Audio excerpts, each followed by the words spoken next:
I spent a lot of time trying to relax. There were many emotions bubbling in my body. Anger, regret, pain, jealousy, and sadness were just a few. But there was also love. I had loved Anne-Marie Santos for most of my life. I have loved her since I knew what love was. In middle school, we were best friends. In high school, we were boyfriend and girlfriend. In college, we were lovers, and when we graduated, we got married. I knew I wanted to marry Anne-Marie from the very first time we kissed. My mom and dad tried to get me to date other girls. They were very concerned that Anne-Marie and I were too close at such a young age. I understood their point of view, but it didn't matter to me. I never felt I had to hold back or give up anything to be with Anne-Marie. I suppose if I had, we would have just drifted apart. I chose the college I wanted to attend purely on academic criteria, and it just so happened to have the best opportunities for Anne-Marie as well. We had many unrelated friends and interests. We spent a lot of time apart, but the best times we spent together. She was my best friend, and I married her. Anne-Marie was my complete opposite in many ways. She was outgoing and I was reserved. She was short, 5 feet 5 inches on her best day. I was tall, 6 feet 4 inches when my growth stopped. She was the emotional one, I was the calm one. She had a large family and I was an only child. She was an athlete, and while I was always trim and fit, my interests were more academic. She was a devout Catholic. I believed in God, but was skeptical of religion. I was pretty enough. She was very, very good looking. I wasn't a movie star and she wasn't a model, but we were a good match. I can't say exactly what caused our mutual attraction. I can only say that it was genuine. When we were kids, she would gently tease me, and I would pretend to know how a gentleman should behave. I would watch her play and she would come to my debates. I was always proud of her no matter what she did, and her smile always let me know she felt the same way. We never made plans, but we always ended up together. I never made her choose me, and she never asked me to change a single character trait, but we always ended up putting each other first. And we could talk to each other. About anything. About dreams, fears, desires. We always shared everything. That's why it was so shocking. That's why it hurt so much. I wasn't sure I believed in soulmates, but if I did, she would have been mine. We were caring and attentive. It was more than just lust. When I asked her father for permission to marry his youngest daughter, he gave me a first-class interrogation. He questioned everything about our relationship. I admit I panicked at first. I was confused about my answers, but then I saw Anne-Marie through the window watching our conversation on the porch. At that moment, I realized I had to answer honestly and decisively. If I wanted her hand, I would have to earn it. I explained to him that although she had touched my heart, I had chosen to love her. I had made that choice. I convinced him that I knew what that meant. Surely for the better, even for the worse. No matter what. Whatever worse. 3 short years later, the worst came, and I made my decision. I still loved her, and I still wanted her to be happy, even if I wasn't happy. That's why I sat alone, trying to keep my emotions in check. She knew me well enough to know what my reaction would be. I'm sure she took that into consideration. Even when in a state of emotional frenzy, she always knew how I would react. This case will be different. In the past, my predictability has been a source of strength for her. Now it will set her free. But how I would treat her depended solely on me. She came home late from work. Again. Unfortunately, this has become the norm in our house over the past 4 months. It was this and her change in behavior that gave me the first clue. The fact that she no longer smiled when she saw me hurt me far more than finding out the details. To see with your own eyes that the one person you love no longer loves you is devastating. She walked quietly into the dining room. I was immersed in my thoughts, but still noticed her appearance. Hi, Annie. Hey, Gavin. Are you okay? No, not really. Please sit down for a minute so I can explain to you why. I rehearsed my speech and hoped I wouldn't have to deviate too much from the script. I wasn't sure I could make the right decision if I was forced to, and I wanted to do the right thing. I wanted to be brave and honorable in the face of the toughest challenge I'd ever faced, to let go of Anne-Marie. Annie, I love you with all my heart. I always have, and I'm sure I always will. I don't want to argue with you. I don't want to yell at you. I don't want to call you names or throw accusations at you. I want us to sit here and decide together what we need to do. Okay? Of course, Gavin. What are you talking about? Her eyes betrayed her attempt to hide her anxiety, however slight. Annie, More than anything in my life, I want you to be happy. I don't know why. That thought has been uppermost in my mind since the very first time we kissed. And even though it pains me to say it, I know you're not happy with me." Unshed tears stood in her eyes. Strangely, I was comforted by the fact that by dumping me, she was at least a little upset. "I'm really not interested in discussing all the details. I'm afraid that if I know too much, it will hurt me and keep me from moving on. I don't want you to think I'm a coward, but if we could just agree that I know for a fact that you're not happy with me, I'd appreciate it." "You know what I'm talking about, don't you, Annie?" She barely audibly whispered back, "Yes, Gavin. I know what you're talking about." "Thank you, Annie. The fact that you don't deny it helps me believe I'm making the right choice. Annie, I want a divorce." Miguel Santos possessed an inner strength that I had always admired. He and his wife Maria raised 4 sons and 4 daughters in a small 3-bedroom house in a not-so-great neighborhood. He was 5 feet 9 inches tall and had a physique born on the streets and hardened by manual labor, with matching tattoos and scars. I'm sure he was one of the strongest men I've ever met. That too is impressive. But it was the loyalty and devotion with which he treated his wife and raised his family that earned my respect. So I felt I should explain my decision to him and give him a heads up. We were sitting on his back porch chatting over a few beers when he finally got me to tell my story. "Mijo, are you going to tell me about why you came here?" "Yeah, I'd like to, but it's harder than I thought." I hoped he would stay calm long enough for me to tell the whole story. "Sir, I have loved no one but your daughter since I first saw her. I promised you on this very porch that I would always put her needs before my own. I have come here today to tell you that I believe that is exactly what I am doing, even though I am leaving Anne-Marie." What followed went about as I expected. He was angry with me. Of course, there were a few bilingual phrases. He wanted an explanation. I couldn't give it. "Sir, all I can say is that I love your daughter and that some things will remain a secret between her and me unless she sees fit to discuss them with you. It pains me to sit before you and admit that my marriage to your daughter has failed. But I believe it's for the best. I only ask that you respect that I have come to tell you this in private, because I believe you deserve to hear it from me." After a while, he calmed down enough to let me give some details. When I left, he was embarrassed and upset, but let me leave without further ado. Anne-Marie never cried. She was on the verge of tears for a few minutes, but they never came. She didn't argue with me or attack my manhood. I was glad for that. But I silently hoped she would beg me to stop and change my mind. But she never did. I felt calmer knowing that my decision to leave without a fight was the right one. The only time she flinched was when I mentioned my conversation with her father. "I spoke to your father this afternoon. I explained to him what I'm about to explain to you. I just hope that out of respect for our time together, we can part without a lengthy process. I don't want to deal with the possibility of financial ruin along with everything else. I plan to leave as soon as our divorce is finalized. I have prepared the paperwork. There are several options for dividing our limited assets. The most important one is your decision regarding our home.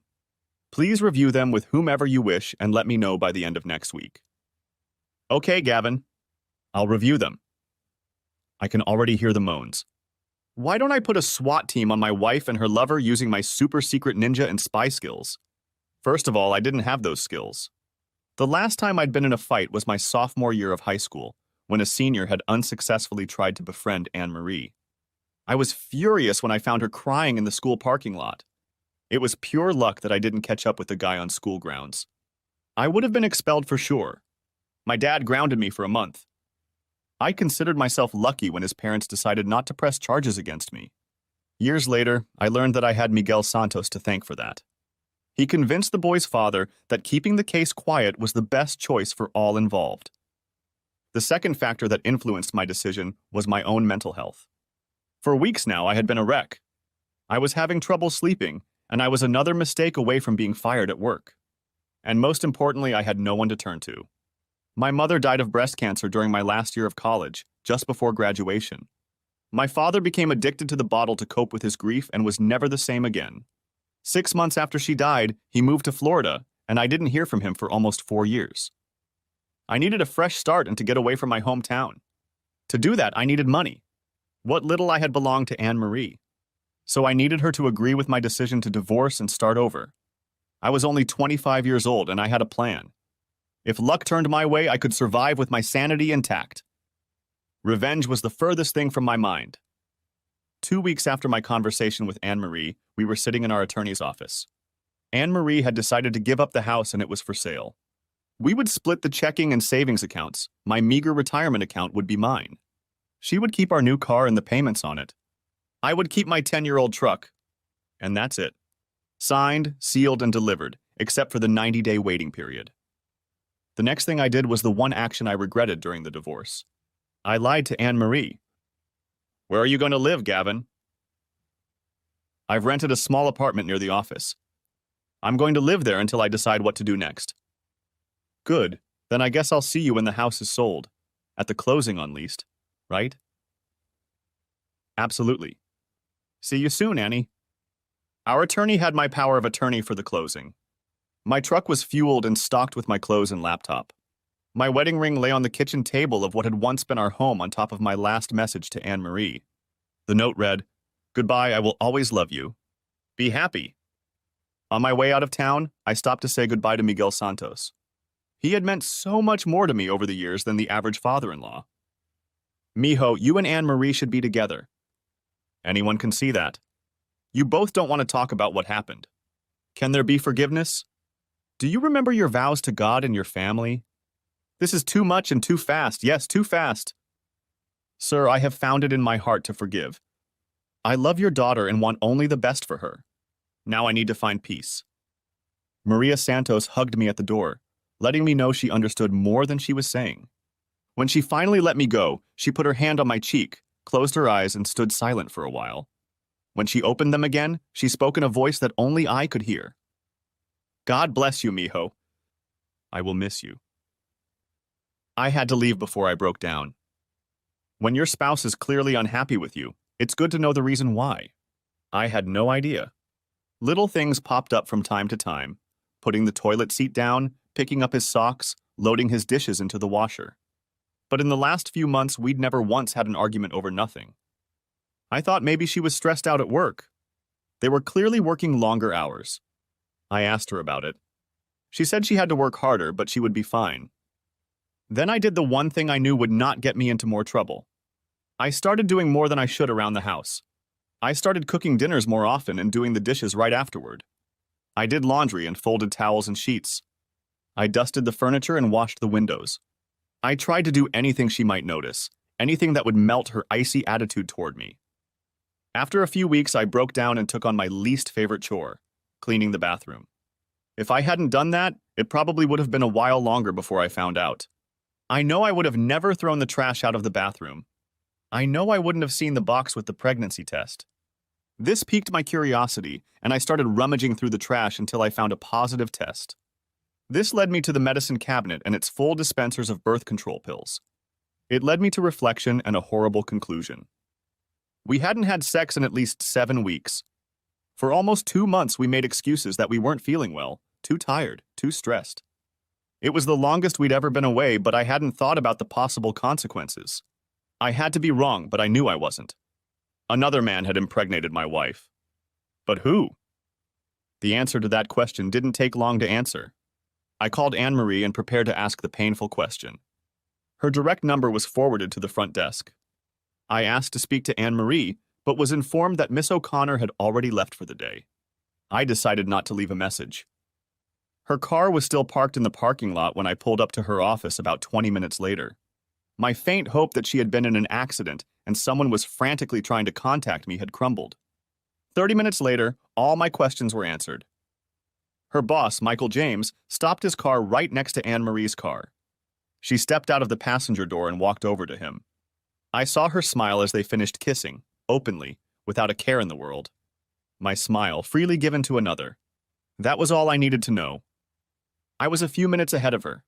I had no trouble hiding my feelings from her that night. She barely glanced in my direction. It took me a little over 2 hours to realize that my marriage was over and why. It was a 20-hour drive to Las Vegas. I made it in 4 days. The first day I drove through Nebraska and Colorado. I took my time driving through the mountains of Colorado and Utah because I liked the peace and tranquility I found crossing the Great Watershed, and because I wasn't sure my truck could handle the terrain. At first, I was worried about the engine, but by the end of the trip, I was more concerned about the brakes. At the end of the fourth day, I laid down on an uncomfortable mattress in a hotel off the strip. I slept for the next 18 hours. Checking in, buying books, and filling out housing applications didn't take long. Less than a week before, I was a 25-year-old newly divorced student with an adulterous ex-wife and no family. Now I was a first-year law student living in a one-room dorm with a shared kitchen and bathroom. I was on my way to a new life. I wish I could tell you about my new exploits and acquaintances after returning to college life. But nothing could be further from the truth. I had no experience with dating. It was always just Gavin and Anne-Marie. I had no idea where to even begin. I can tell you that during law school, I never had a single date. I didn't even have any close friends. If any woman even hinted that they were interested in me, I missed those signals. Instead, I used school as an escape and put all of my energy into my studies. I spent the next 4 years working toward my Juris Doctor and MBA. It wasn't such a crazy idea. I was studying for a 4.0 GPA.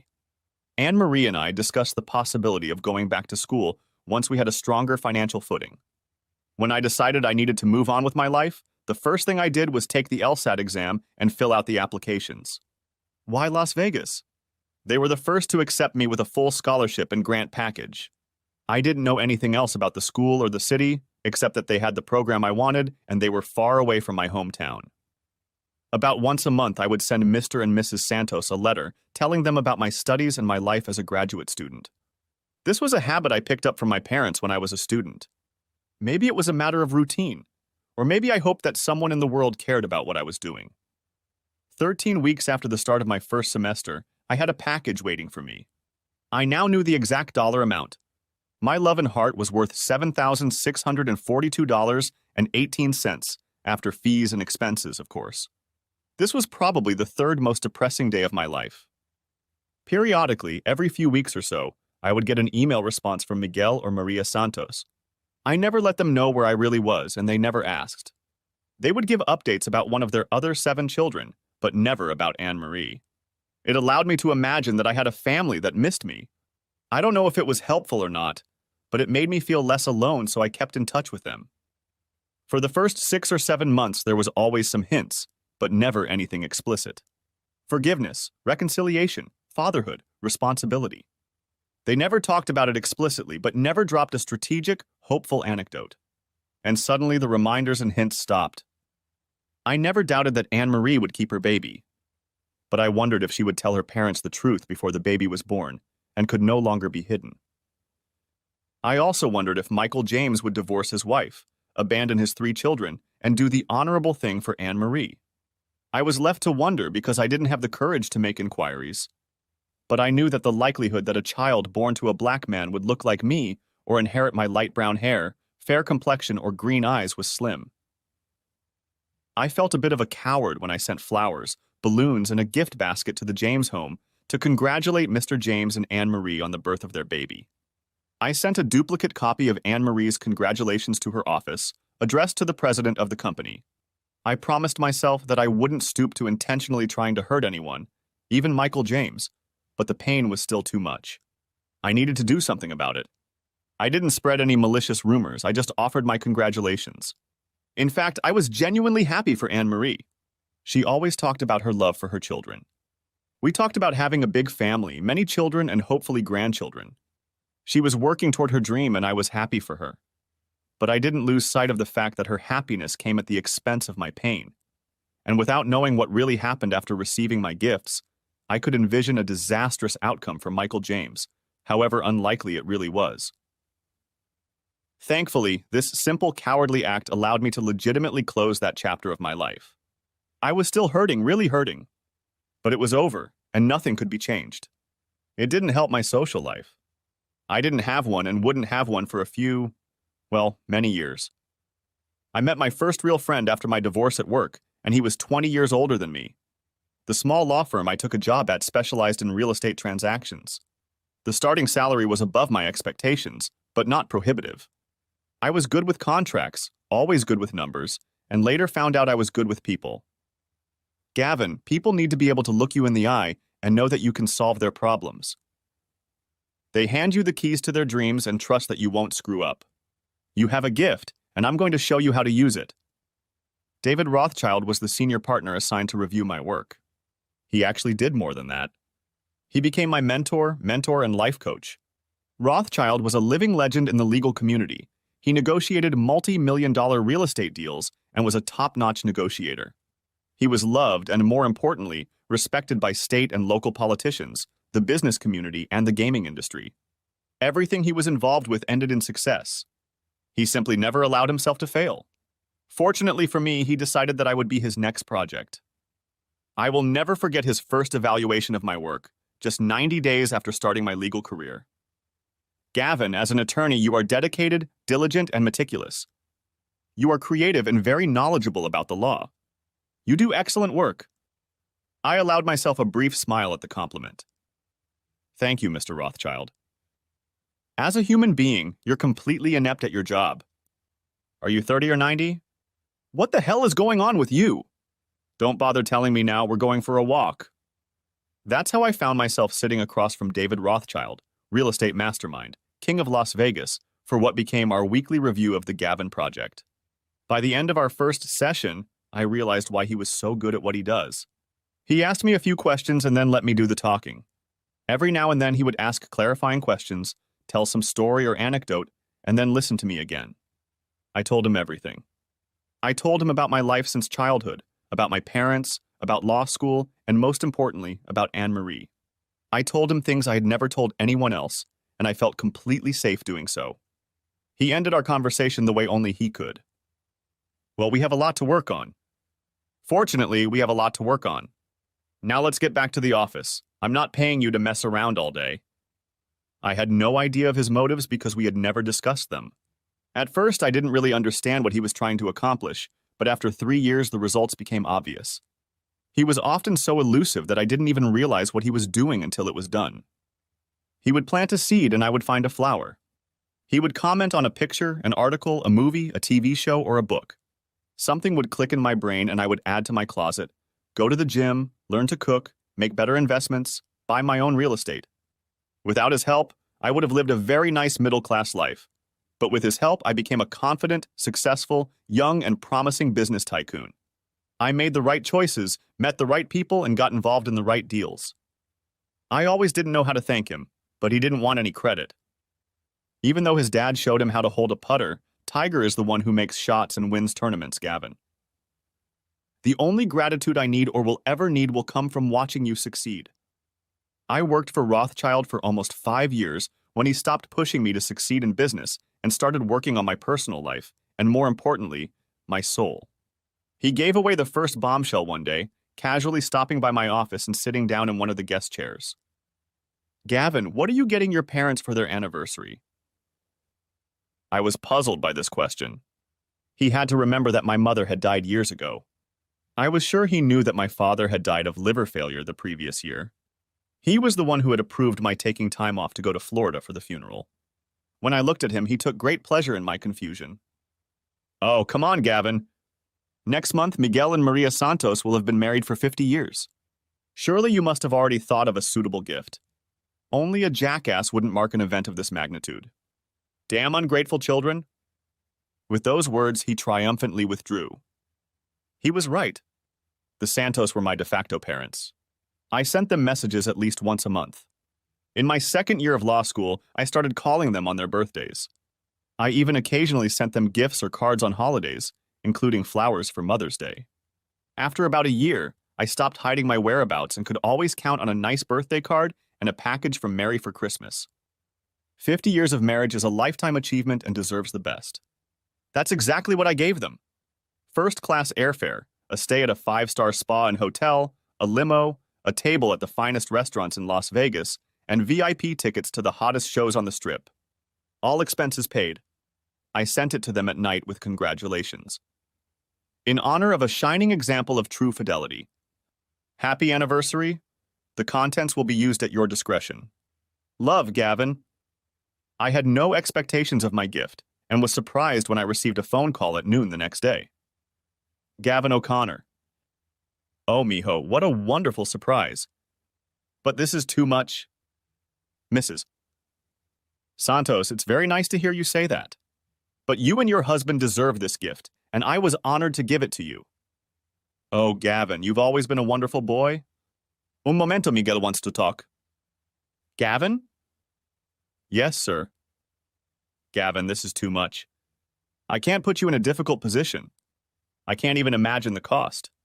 It's too much. He went on and on. I didn't understand how he managed not to catch his breath. Señor Santos? Miguel? Papa? Yes, Gavin. My gift does not even repay you for all the kindness you have shown me over the years. It gives me great joy to be able to give it to you. Please accept it in the spirit in which it was intended. After a short pause, he uttered, Sí, mijo. We accept. Wonderful. Happy anniversary. From there, the conversation turned into one that any travel agent would be proud of. I explained, to the best of my ability, everything I thought they would enjoy about the trip. I hung up the phone after many words of gratitude and love, and I felt better. Much better. I think it was the first non-selfish act I've done in almost a decade. I was just reflecting on that fact when I noticed Rothschild and his huge grin darkening my doorway. Damn ungrateful kids! Shut up, old man. The Santos' vacation didn't go at all the way I expected. I assumed they'd want to use my gift to the fullest, sightseeing, eating at great restaurants, resting and relaxing at the hotel and spa. They did, but they always dragged me along with them. But the most important thing they wanted to do was spend time with me, from the minute they checked into the resort. Judging by the arrival time, the drive time to the hotel, and the few minutes to check in, they hadn't been in the room more than 5 minutes when my phone rang. Gavin O'Connor. Mijo, when are you coming to see us? Hello, Mrs. Santos. How was the flight? Good, good. Miguel said we need to rest for a few minutes, but then we'll be ready to leave. When will you be arriving at our place? Well, I think I can be there in about an hour. Oh, mijo, great. I'll see you then. To be honest, I hadn't planned on spending time with the Santos during their trip. They had enough things to keep them busy. I had work piled up on my desk and was contemplating how I'd rearrange my schedule when Rothschild walked into my office with 2 paralegals in tow. Gavin, I took the liberty of assigning you some time off. I think you need a break. Now get out of here and don't come back for a week or you'll be fired. The paralegals boxed up all my work and quickly left, leaving my desk empty. Gavin, spend some time with your parents and I'll take care of everything else. That's what I did. However, I broke one rule. The Santos insisted on visiting my office. Rothschild didn't usually joke about a man's employment status, but when we entered the office, it seemed like he was expecting us. He personally gave the Santosis a tour of the office, introducing them all as my parents. Coffee and snacks were waiting for us in the conference room, where he spent almost an hour telling the Santos about my work, praising my accomplishments, and treating them like royalty. I will say that I was very pleased to see the Santos glow with pride when he talked about me. Maria almost never left my side, patting my hand every time someone said nice words about me. We're so proud of you, mijo. The rest of the week went by in the same vein. Rothschild's influence was felt almost everywhere we went. I'll be honest, I chose the limo, resort, restaurants, and shows for Santos's trip based on business contacts I'd made over the years. I performed a few favors. Nothing major, really. But Rothschild put his best foot forward. Everywhere we went, we were treated like VIPs. We were greeted by owners, not managers, directors, not assistants. They told the Santos stories about how I helped them with their business and treated us to the best seats in the house, the best wine on reserve, or the best of what they had to offer. It was really something. Mr. and Mrs. Santos, I have to admit that this week has been a little too eventful. I know and have worked with all of these people, but I have never been given this level of service before. I'm afraid I'm living a much more meager daily life. Gavin, we think it's wonderful that you have so many friends who wanted to show us how special they think you are. We always knew you were a very special young man, and we've always been proud to call you that. Maria Santos couldn't finish, but Miguel stepped in effortlessly. Our son. You are what you are and what you will always be. You have made the oath before God that made you a part of our family. You have fulfilled every point of that vow. You have been a constant in our lives since you were a baby, and we have had the honor of watching you grow into a fine man. A father couldn't ask for more. Gavin, we love you and are very proud of you. Miguel Santos had aged a dozen years, but his strength hadn't diminished in the slightest. I thought he was going to break a few ribs as he hugged me. A moment later, Maria Santos joined our tearful embrace, giving me my first real family moment in so long. It filled my spirit with joy. The rest of their trip went by quickly, and I was sad to see them off. I promised to visit them soon, but first I had some business to attend to. Once again, Rothschild knew exactly what I needed. I returned to work encouraged and more productive. When I told him about my idea, he only smiled and gave me his blessing.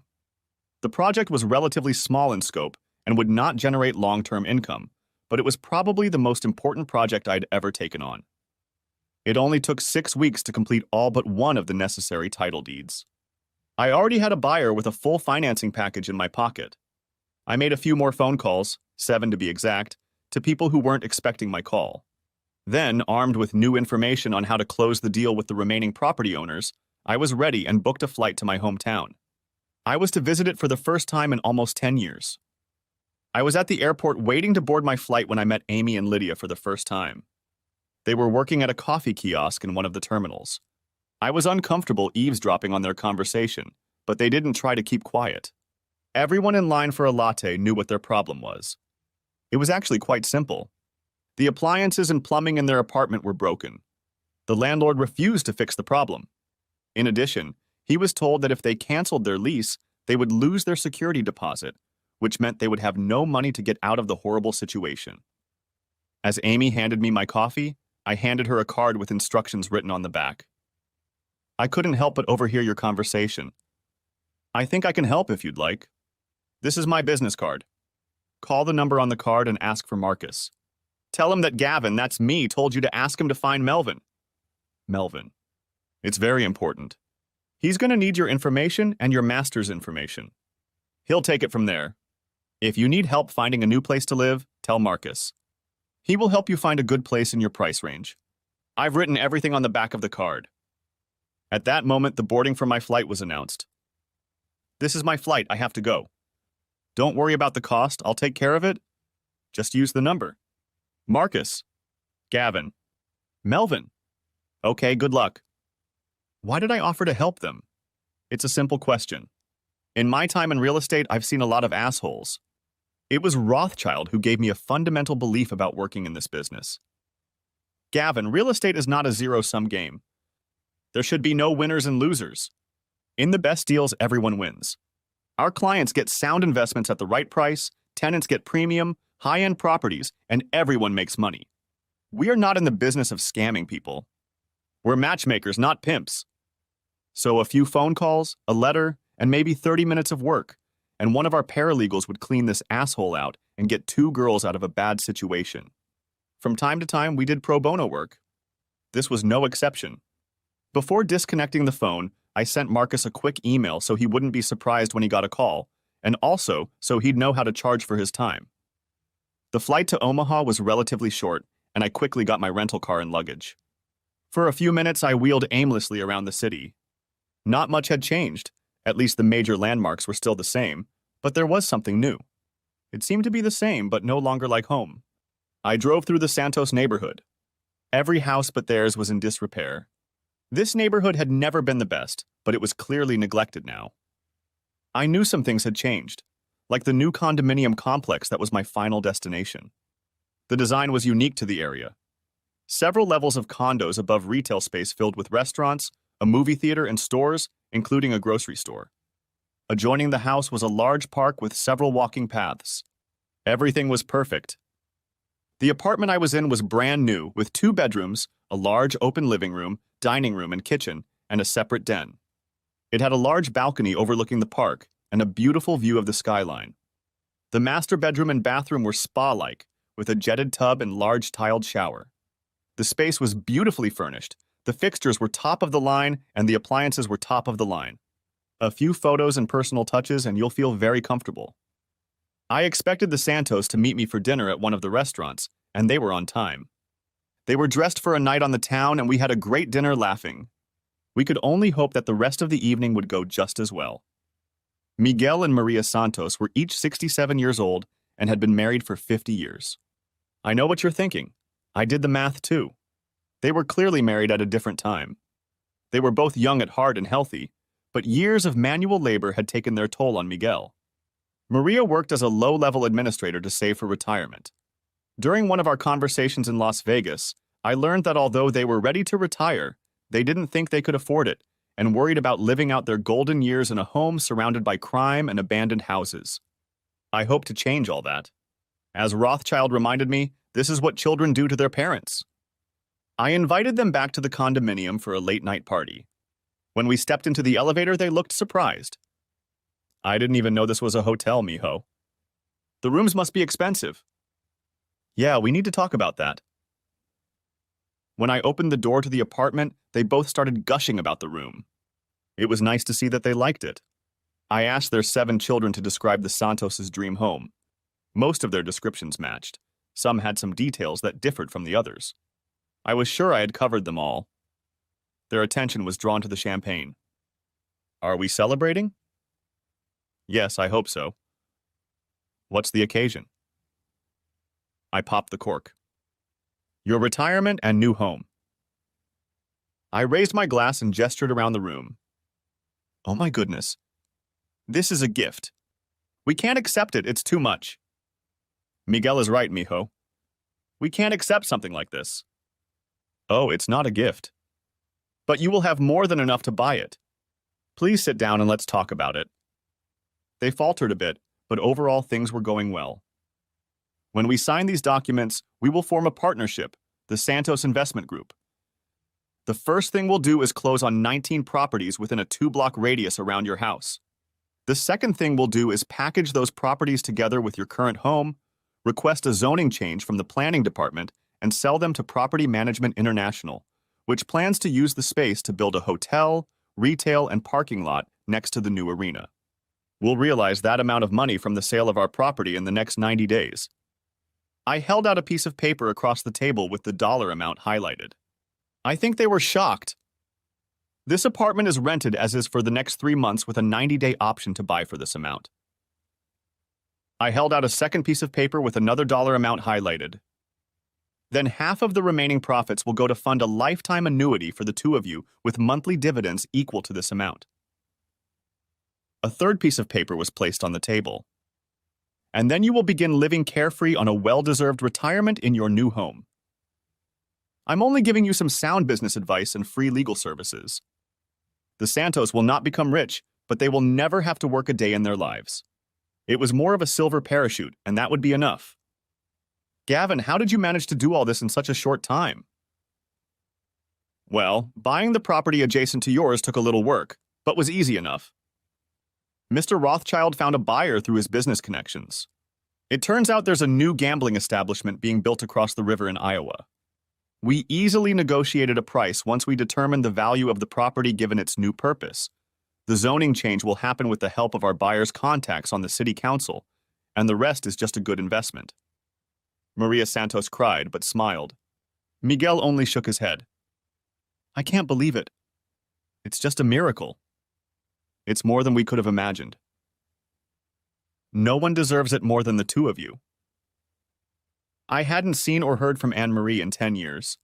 Her parents had never mentioned her name. Her siblings, though I interacted with them infrequently, never mentioned her name. I had never thought of her. And yet, when I saw her for the first time, I felt as if someone had shaken me awake from sleep. I had loved her all my formative years and the beginning of my adult life, and now I felt nothing. Our meeting was as random as it could ever be. I didn't pack well, choosing my favorite things over coordinated outfits. I needed to buy a few things to stay dressed throughout the trip. Luckily, the new mall had one of my favorite stores. When I left town, it wasn't here yet. I had been walking around the store for a while when I heard a familiar voice. You have great taste. Anne-Marie looked almost exactly as I remembered. A little older, a smile not as bright, and a couple extra pounds. Nothing special. Just a more grown-up version of the woman I'd married. Hi, Anne-Marie. Why are you here? I'm shopping. What about you? Oh, I work here. I meant, why are you in town? Just finishing up some business and visiting old friends. Oh, I was going to get on your list of friends you're going to visit? Honestly? No. Oh, okay. It was nice to see you, Gavin. You too, Anne-Marie. I thought that was the end of it. It was very awkward, but not to the point of goosebumps. I thought it had gone better than I could have expected, since I wasn't planning on seeing her again. My peace of mind was short-lived when I noticed her working the cash register. She finished selling before she spoke again. Gavin, how long will you be in town? Maybe a few days? Do you think we could get together and talk at least a little? I'll think about it. She handed me her card. I walked away without another word. I really didn't have anything to say to her. I had really gotten over myself. I hardly made any phone calls. Against my better judgment, 2 nights later, I found myself sitting alone in a booth at one of my favorite bars. Anne-Marie and I often met friends here on Friday afternoons after work. The place was cozy enough, but not like it used to be. She was clearly all outfitted. A little black dress skimmed her curves, which had widened noticeably with age. Black shoes with 4-inch heels showed off her legs. She had clearly spent time on makeup, hair, and manicures. If she had been a stranger, I would have even asked if I could buy her a drink. She actually looked good. I didn't stand when she slid into the booth across from me. She waited a few minutes before she started. You lied to me. You lied to me first. I knew what she was talking about. She knew what I meant. She had the courtesy to make an embarrassed look before she continued. I didn't think you'd actually leave town. I was hoping we'd have a chance to talk. What would have been the point of that? I don't know. I really don't. But I do know I wasn't happy when you left me. Well, you left me no choice. So I don't feel guilty about your unhappiness. She was slightly surprised at my tone. I wasn't being harsh, I was just being truthful. Gavin, I never stopped loving you, even when I did what I did. I had to sigh. I wondered if she would choose to go that route. Anne-Marie, the only good thing about our divorce was that you never lied to me. Probably because I never gave you a chance. But I'm not going to sit here much longer if you're going to lie to me now. What do you even want? Why are we sitting here? It's not going to change anything. What happened to us is long over. But you never fought for me. You just gave up on us without even arguing. It was so unexpected. Why did you leave me without even trying? I thought you loved me. Well, I guess we'll have to agree to disagree. The way it looked to me, you gave up on me. Without a single word. You abandoned me without giving me a single chance to fix what you thought was broken. I just put it on paper. That was a mistake, Gavin. I made a huge mistake, and I'm sorry. Okay? I had to groan. The years spent apart had given me clarity. Apparently, those same years had put Anne-Marie in a state of delirium. Bullshit. A pained expression appeared on her face, and her eyes began to water, but everything she said was a lie. Just because things didn't work out the way you hoped and you're feeling remorseful doesn't mean you can rewrite history. Please don't insult my intelligence by pretending you care about me. I cared, Gavin.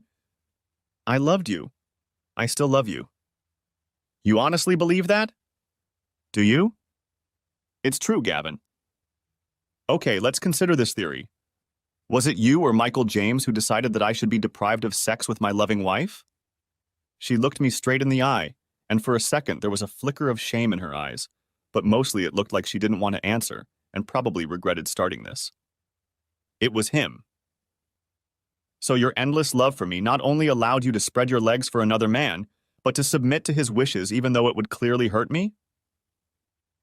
Gavin, How long did you wait before you stopped taking birth control pills? What? Well, I mean, you didn't accidentally get pregnant. You decided to let him knock you up. That's what you wanted to do. When were you going to tell me you were carrying the baby you promised me in your womb? Or were you going to tell me you were carrying my child, knowing we had nothing? She didn't even bother to open her mouth to try to answer. Why aren't you with him? Where is he anyway? He didn't want me. His wife found out about the baby, and so did his boss at the office. His wife divorced him, and he had to resign from his position, or he'd be fired. He left me. I had to quit my job too. It was too embarrassing to be there when everyone knew what happened. And I'm supposed to feel bad about that? Why? I don't know, Gavin. I really don't. I made a mistake. I got involved in a bad thing and I couldn't stop. I know I was wrong. Can't you forgive me? I love you. I died the day you left me, and I've missed you ever since. I wanted you to come back and give me another chance. I wanted you to give me a chance to apologize and tell me I'd never do it again. I'm all alone, Gavin. My parents barely talk to me. My siblings don't want me around. I don't have any friends. I'm all alone. Anne-Marie, I forgave you. A long time ago. But I don't have a chance to go back to what we had. As for the rest, you have your bastard. He can keep you warm at night. That's cruel, Gavin. It's no more cruel than the lies you tell me. I'm not lying, Gavin. I want another chance. It's what I've dreamed of all these years. It's never going to happen.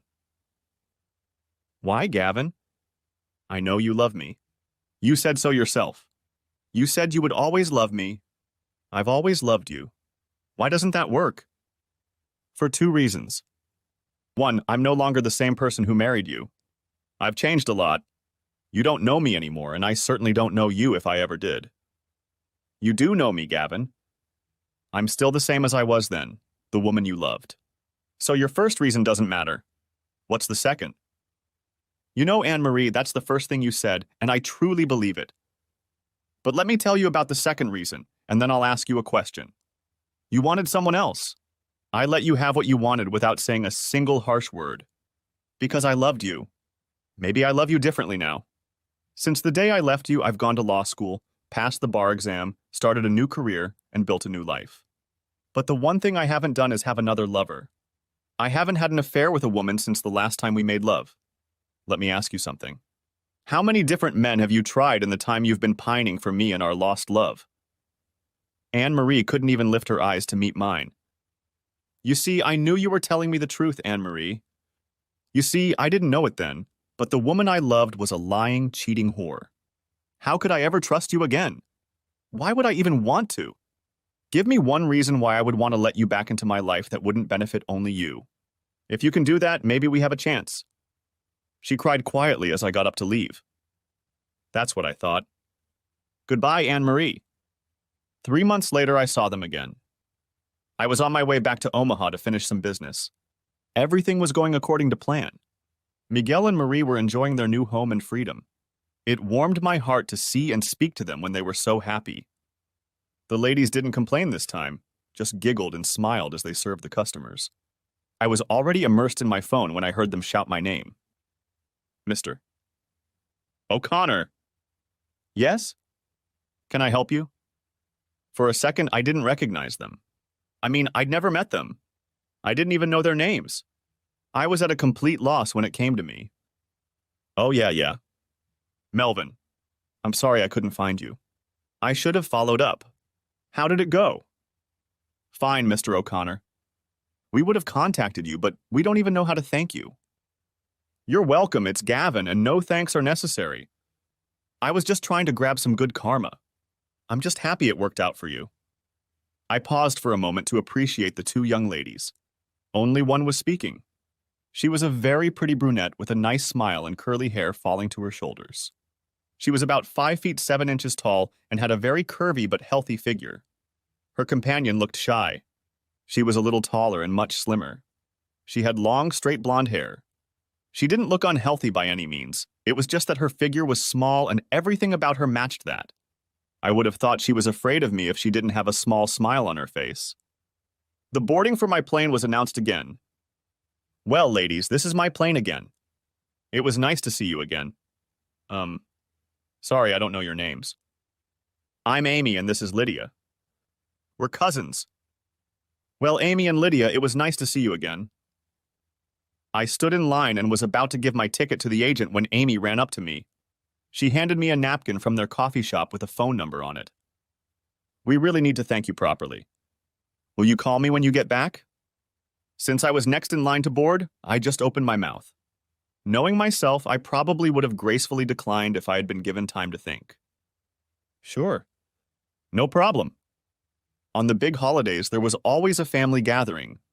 Easter, Thanksgiving, Christmas, 4th of July, and Cinco de Mayo were all occasions to gather and celebrate. Asking everyone to get together in September was a little weird. But that's exactly what I did. I was surprised that everyone fit in the Santos's new apartment. There was clearly not enough room to sleep, but as a gathering place it was quite comfortable. Everyone spread out and stared at me.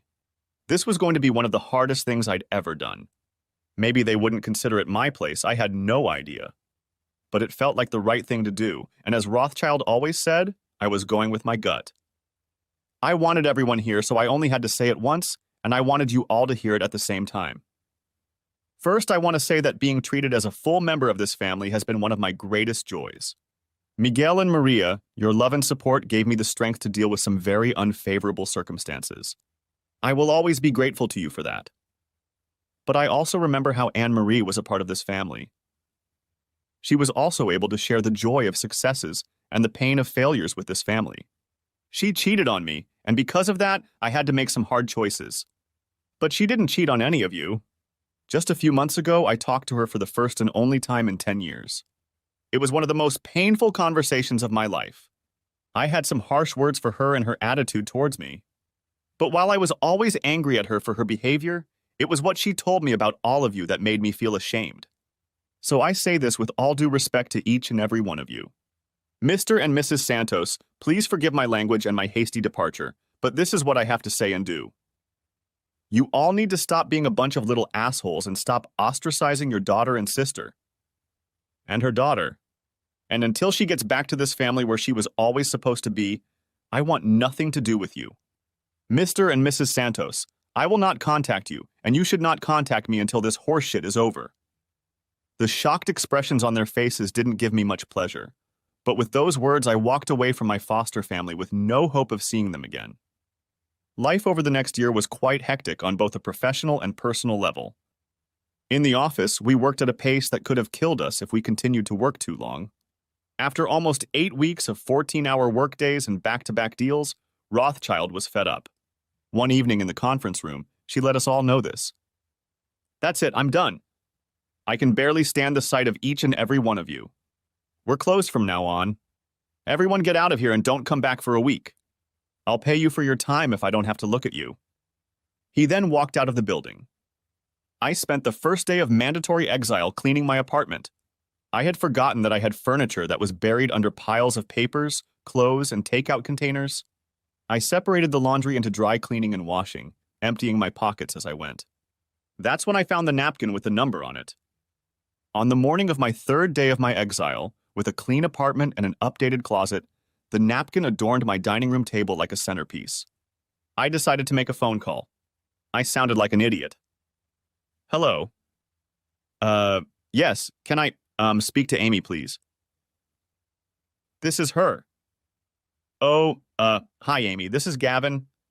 O'Connor. I was the one at the airport. So you gave me your number at the airport. Oh, shoot. I mean, you might remember me from the airport. You gave me your number a few weeks ago and asked me to call you. I was sure the red blush on my face was clear as a bell on the other end of the phone line. Hi, Gavin. Of course I remember you. How could I forget? Well, I'm sure this is too short notice and you both probably have plans, but I was hoping you and Lydia could join me for dinner. Well, I guess I was hoping I could cook you both dinner at my apartment, and you could tell me how things went with your apartment. Well, tonight, I guess. We got kicked out of the office for a week and I got bored. And while I'm sure there should have been periods in some of the sentences, I was hoping you could have dinner tonight. With me. In my apartment. She giggled. I groveled. Gavin, we'd love to have dinner at your apartment, and this evening works for us. Fantastic.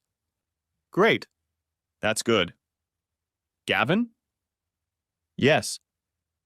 Can you give me your address? Oh, yeah. Sure. My humiliation was total. I couldn't even take a couple people out to dinner.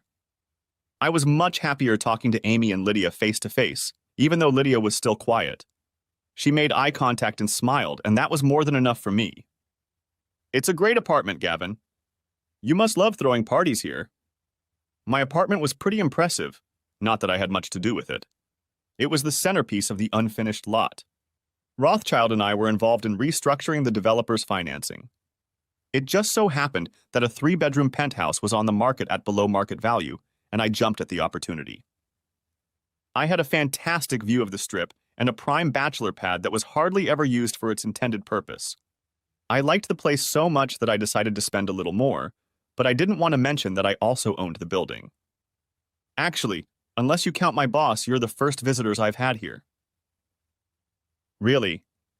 What about your girlfriend? Oh, I don't have a girlfriend. I haven't even been on a date since I got divorced, which was 10 years ago. Amy and Lydia sat on bar stools at the kitchen island and drank wine. Amy asked me question after question. It was really nice to talk to someone other than my boss and coworkers. I cooked pasta, worked on the sauce, and chatted nonstop. I didn't even notice that I was answering all of her questions. I guess I was just comfortable with them. I couldn't explain it. But then the conversation stopped. When I turned around, they were both staring at me with their mouths open. What, did I say something that upset you? I'm sorry, what did I say? You haven't been on a date in 10 years, Gavin? Well, no, I haven't. I've been studying and working, and it just hasn't occurred to me. Is that weird? Yes. Even Lydia nodded her head. Well, I guess I never really thought about it. I guess it's kind of weird. Jesus, Gavin. I just can't believe it. Well, it's true. Dinner's ready.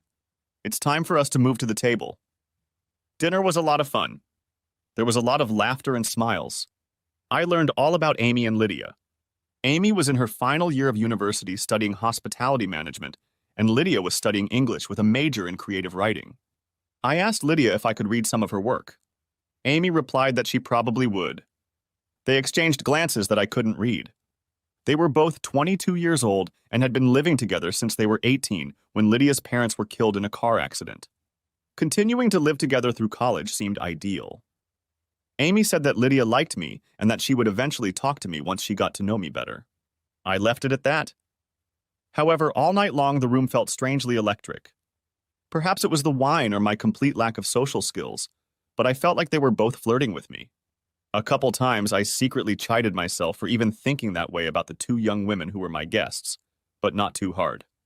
Frankly, I enjoyed the attention, even if it was just a fantasy made up in my head. At the end of the evening, I received a brief hug and a kiss on the cheek from both girls. They left and Amy said we should meet again soon. I jokingly told them I was free for the rest of the week and to let them come over whenever they wanted. I was genuinely surprised when they showed up the next day before lunch with a picnic basket full of food. We ate lunch on the balcony and enjoyed the day until the temperature became unbearable to be outside. Then they both left for work. They seemed to really take my invitation to heart. The next evening, after class was over, they returned with pizza, popcorn, and a movie. They shared the couch and I settled into my favorite club chair. The next day, Amy was a little nervous about asking permission to use the pool. She wondered if the building management had a policy for guests to use the pool. I smiled and said I would take care of it. When they arrived the next day, I had a surprise for them. I had keys to the pool and gym for both of them, as well as a locker in the women's living room. Sometimes it's good to be the king. They had a surprise for me too. When they came out of the bedroom in their bikinis, I realized I was going to have to increase the intensity of my daily workouts.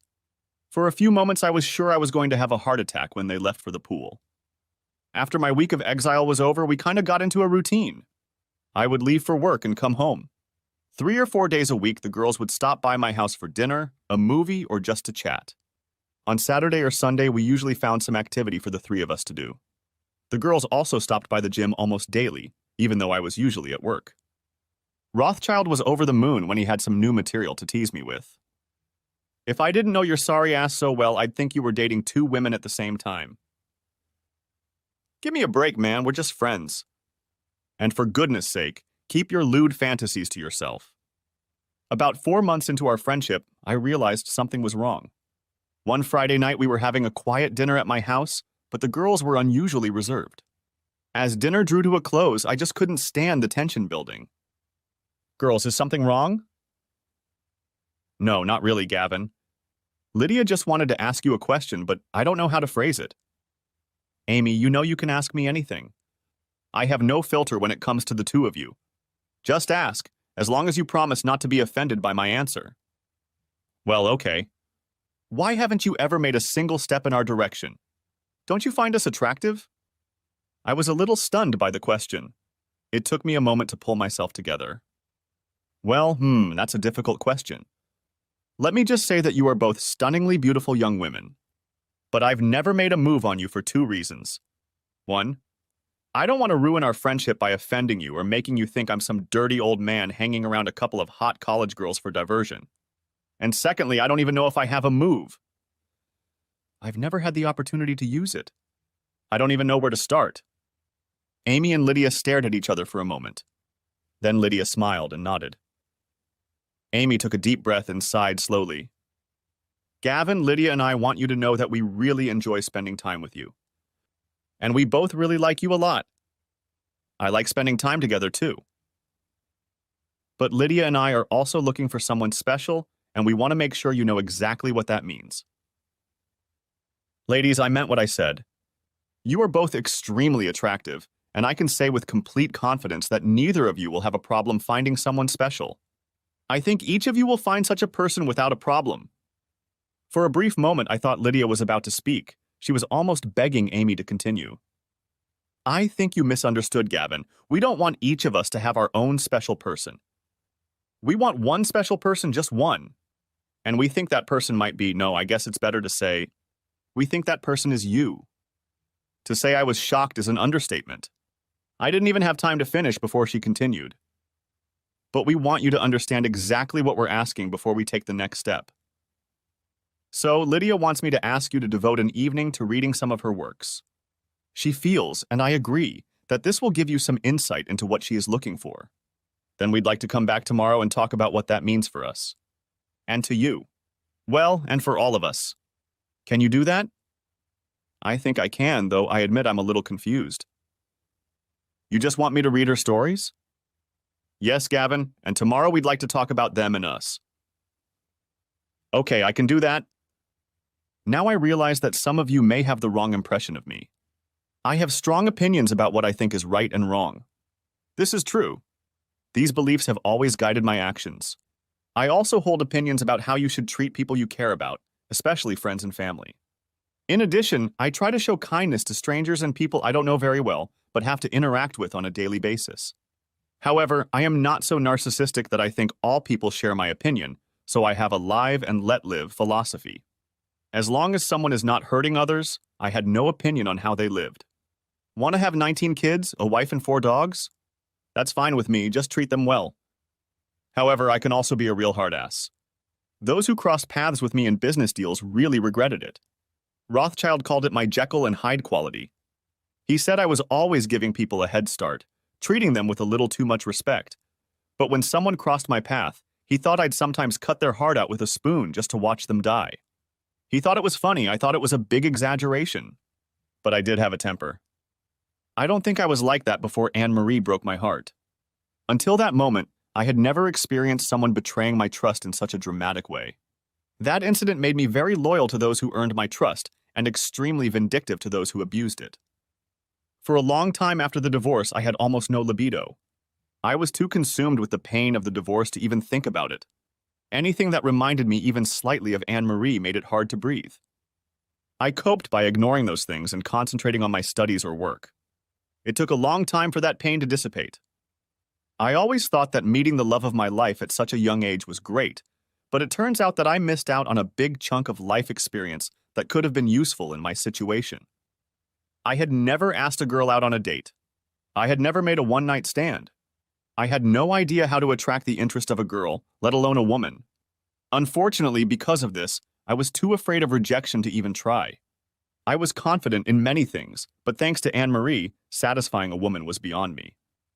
Before I knew it, 10 years had passed, and I was beginning to think that I would never get the chance to try anything new.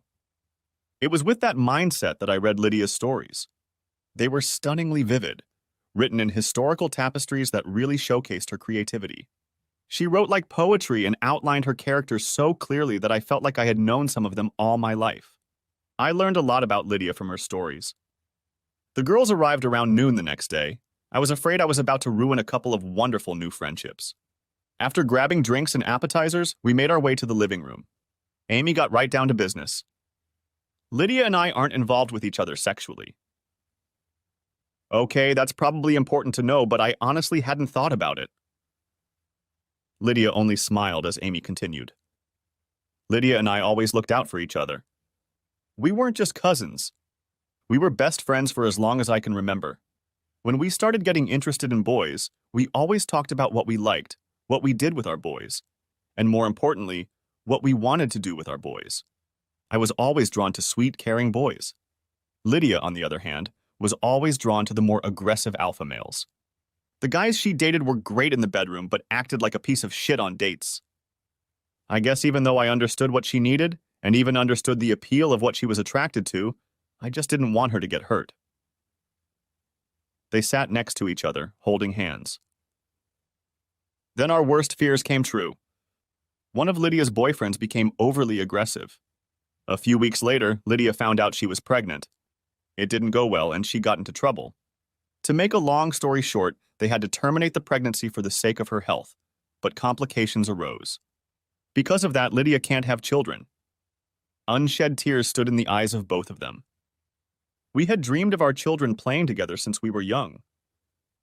We were only 19, and that dream ended before it could begin. But I love Lydia more than a cousin and more than a friend. I knew she would always have a place in my life. So we talked, and together we decided that our dream didn't have to end. I would love Lydia's children as if they were my own, and I knew she would love mine as if they came from her womb. So we agreed that we would share my children and raise them together as co-mothers. They both looked at me, I guess to gauge my reaction. I didn't know what to respond. I felt like Amy was describing one of the most selfless acts of kindness I had ever heard. I had always known there was an unspoken intimacy between them, and now that I knew the story, it all made sense. I think it's one of the saddest, kindest, and most beautiful stories I've ever heard. They both smiled softly. But then we had another problem. Before we could approach anyone with our idea, we had to find a suitable candidate, and after a while we were sure we'd have to turn them down. The guys I was attracted to were too weak for Lydia. The guys who attracted Lydia's attention were always too arrogant for me. So we were looking for the impossible. A handsome, kind, and gentle, loving, mega-confident alpha male. And then we met you, Lydia whispered. It was the first time Lydia had ever spoken to me. It made my heart race. Amy continued. Without even knowing us, you solved our problem without even asking for a thank you. It was one of the nicest things anyone has ever done for us. And at the same time, you just took charge. You identified our problem, gave us a solution, told us what to do, and then left without saying a word. It was so perfect that we didn't even know how to approach you so as not to ruin the relationship. And then we met up again and started hanging out with you. We got to know the real you, not just what we had fantasized to ourselves, and it was wonderful. And then we decided to take a chance and let you into our world without any secrets. That way, if you thought we were crazy, we'd have a chance to stay friends when you turned us down. Now I really didn't know what to say. I was sure I had just been offered a life with two hotties. There was no way that was going to satisfy me. Okay, this is too much for me. I need some time to think about it. Can we take a break? I promise we'll talk more over the weekend. Of course, Gavin. We understand, Amy replied. They left quickly. I felt a little disappointed. I already knew what my answer would be, but I wanted to give them an answer that matched their offer. They had given it a lot of thought and were clearly sharing something very personal with me. I wanted my answer to match that. I quickly ran a few errands to get ready for the evening and got back to the apartment around 3 o'clock. I pulled out my cell phone and home phone and sat down at the kitchen table. I prepared a text message for Lydia and then called Amy. Hello? Hi, Amy, it's Gavin. I hit the send message button. Hi, Gavin. Amy, I was wondering if you wanted to go out with me tonight. Maybe have dinner and a drink or two? Lydia's cell phone rang in the background. A few seconds later, I heard her sigh in surprise. Gavin, I'd love to have dinner with you tonight. Great, I'll pick you up at 7 o'clock if that's okay. Sounds great. Great, I'll see you soon. I hung up and waited for Lydia's response. Her invitation was much riskier, but I hoped my hunch would hit the mark. My message read, "Be at my place at 6:15. Don't be late. You will be staying the night." I replied honestly. Perfect. I brought the flowers to the door of Amy's apartment. When she opened the door, I was speechless. I know every girl has a little black dress, maybe even a few. Anne-Marie always wore it on special occasions. I can tell you that I've never seen a dress as perfect as the one Amy was wearing. I handed her the flowers, a small bouquet of white lilies. Wow, you look amazing. Thank you, Gavin, for the flowers and the compliment. My evening with Amy could be described as romantic. We shared a bottle of wine and sushi at one of her favorite restaurants. Then we drove to one of my favorite nightclubs for drinks. The tall, round booths provided the perfect privacy for conversation. And so we talked. We talked about our dreams and future plans. We talked about what we thought about kids and family. We talked about partners and commitments. We bonded. I could feel it. By the end of the evening, her eyes were glowing. In the early evening, we strolled through a local park holding hands. For a few minutes, we just walked and enjoyed each other. As we stood at the door of her apartment, I couldn't help but show the worry on my face. What's bothering you, Gavin? Why me, Amy? I'm over 10 years older than you. I'm divorced. All the male eyes and most of the female ones we walked past this evening were practically fixed on you. You can get anyone you want. Gavin, at some point, very soon, I'm sure you'll figure it out. But tonight, can you live with me just telling you that you're the one? I know that. There is no other. Yes, I can live with that. Thank you for a wonderful evening, Amy. No, Gavin. Thank you. I wasn't a big believer in organized religion, but I always appreciated the pageantry and community of large holiday church services. I had to convert to Catholicism to get married at Anne-Marie's church, and I had been a faithful parishioner during our marriage, so it felt strange to be sitting in my former church on Easter Sunday. I was a little confused about the start time of Mass and had already been sitting alone in the back of the church for about 15 minutes when she sat down next to me. This seems an appropriate place for confession. Forgive me, Gavin, for I have sinned. Anne-Marie, I forgave you a long time ago. You know that. Oh, I suppose I know that, Gavin. But you forgave me when I did not deserve it, and at a time when I was unrepentant for what I had done. But now, Gavin, I finally realize the pain I've caused you. If I could, I would give anything not to betray you. Honestly, I always thought you deserved someone better than me. I'm so sorry I couldn't be the woman you deserved. And I want to thank you for giving me my family back. My dad told me that you're the reason they came to me. You always were and still are such a good man, Gavin. Thank you, Anne-Marie. I appreciate your apology, and you're always welcome. Mass went well. The Easter brunch was hearty. But as the day wore on, I realized that when Anne-Marie and her daughter returned to their seats, there was no room for me in the Santos family. It was time to move on. There were a few tearful goodbyes when it was time for me to leave. I think we all knew what my goodbyes really meant. In a moment that made my journey come full circle, Maria Santos hugged me at the door, letting me know that she understood more than she was saying. When she finally let me go, she put her hand on my cheek, closed her eyes, and stood silent for a moment. When she opened them again, she spoke in a voice that only I could hear. God bless you, Micho. I will miss you. My personal life wasn't normal. For months, Amy, Lydia, and I had been following a strange pattern. We spent a huge amount of time together as a platonic trinity. If Amy and Lydia lived with me full-time, the difference in our weekly time together would probably not exceed a couple hours. I was insanely happy dating Amy. There was nothing more than kissing between us. She was just saying that we would both understand when the time was right. I couldn't disagree with her. I just didn't feel like we were ready to take the next step. But the most abnormal part was that she didn't mind at all making me tense up and then sending me back to Lydia for relief. Of course, I didn't particularly resist. Lydia, for her part, brightened. Amy told me that from our very first connection, Lydia had told her that I was perfect. Apparently, I could read between the lines. Lydia was a submissive in every sense of the word. She needed to be guided. It made her feel safe and cared for. Amy had managed their day-to-day affairs over the years, and I had gradually taken over that role. Obviously, it was the flowers that were the deciding factor. I hadn't really thought about giving my girls flowers. It just seemed like an appropriate gesture at the time. I gave Amy flowers at the beginning of our first date and other random moments because it was romantic. Lydia's flowers were more of a thank you and had to be delivered at a different time due to certain circumstances. My first real date with Amy was great, but as I walked back to my apartment and to awaiting Lydia, I began to worry that I wouldn't be able to give her what she needed. I shouldn't have worried. I spent hours over the next few months thinking about the best way to woo Lydia. But that first night, instinct made all the difference. When Lydia walked into the room with the biggest smile I'd ever seen on her face, holding her flowers, I was finally able to take my first full breath of the day. Mission accomplished. Leaving Omaha for the last time, I enjoyed myself immensely. I told myself over and over again that I had survived Anne-Marie's betrayal of our marriage. I told myself that I had a new life. I had a fresh start and a new career. I had money and I convinced myself that it was enough. But that's what was missing. Real completion and a real sense of peace. I knew what I needed now. Happiness.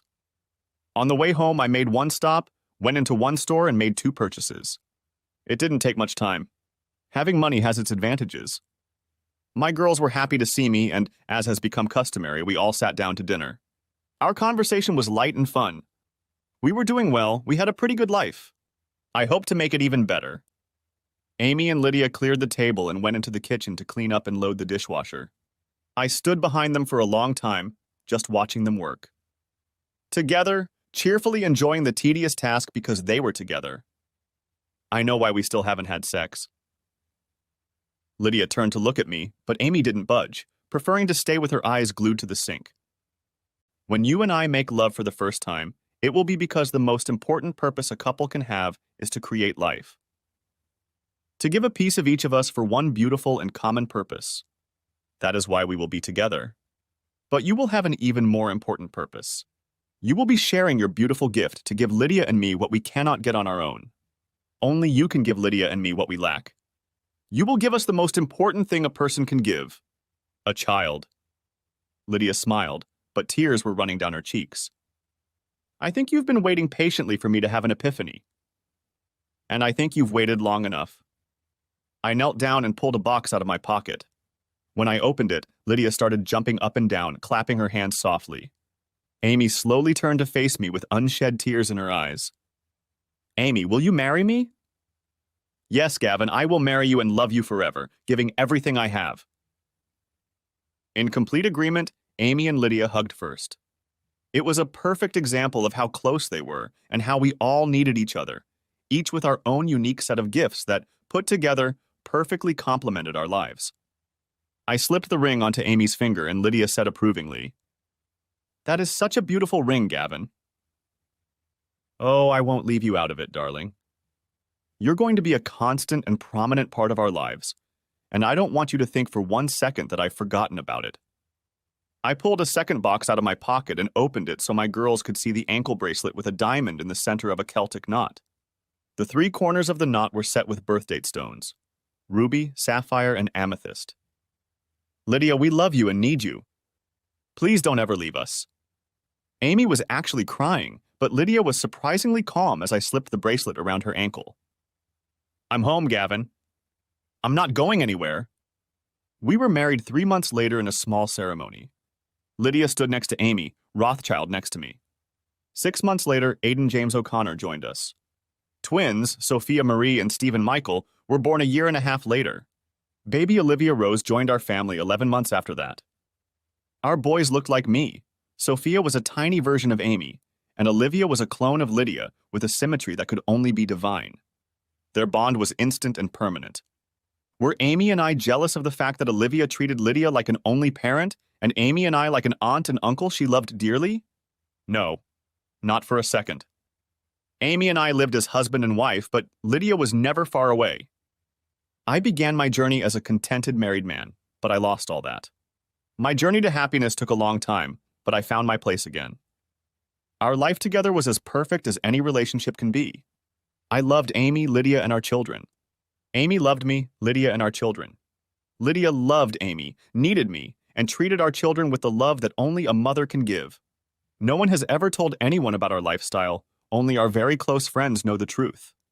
And we live a very happy life. Together! Thanks for watching, I hope you enjoyed it.